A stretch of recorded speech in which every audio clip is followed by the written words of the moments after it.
Well, I think it's an opportune time now.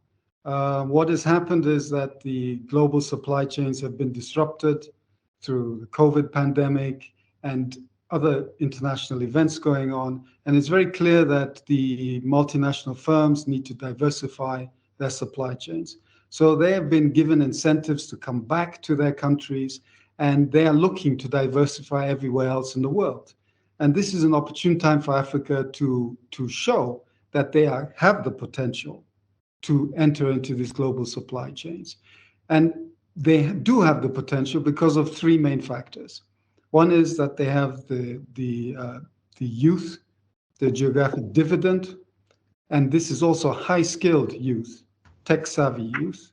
Secondly, they have the natural resources. And when we talk about natural resources, we're talking about the critical minerals that are required for the new energy transition.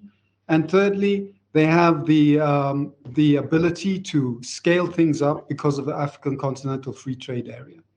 So the opportunities are there and the potential is there. How do African leaders make sure that the youth of Africa are part and parcel of what is happening in their countries? Well, the key thing here is that when we're talking about the critical minerals and the supply chains that we're talking about, we're talking about high-end supply chains, so knowledge-intensive supply chain. So this is car auto manufacturing, this is the ICT industry, this is pharmaceuticals as well. And this is also the energy sector, developing of new energy sector. So the key thing here is that African governments must ensure that they add value in their continents. I'll give you an example. You know, Africa has about 47% of the cobalt and manganese, which is needed for the green tech transfer in green tech energy. And the fact is that the cobalt is mined and raw materials is sent to another continent to be processed. There's no reason why it cannot be processed in Africa. There's no reason why the second tier 2 products cannot be produced, which are components for car manufacturing and so on and so forth. And there's no reason why they cannot assemble the whole thing together.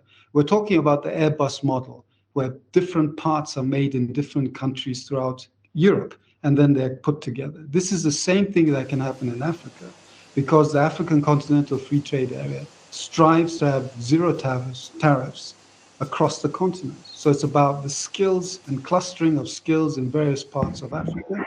And this is the youth who are the ones who are the tech-savvy ones. I'll just add also, there are over 700 innovation labs in Africa today, and they're just growing. So there's a lot of potential there. Did you find any gaps in your research and missing links, and how can this be addressed? You see, the issue here, that I think it's a global issue, that it is the investor side as well as the government side. And unfortunately, Africa has not been getting a good deal with regard to contracts being signed by multinational firms to use their minerals or exploit their minerals. And this is an opportunity now to be able to get better contracts and better deals. But also on the other side, it's important for the multinational firms because they need to diversify their supply chains. So they need to go somewhere else. So this report actually serves as a sales pitch for the African governments as well to the multinational firms, because it's in that benefit to have diversified supply chains. So if another global shock happens, they have different places to get the supply chains from.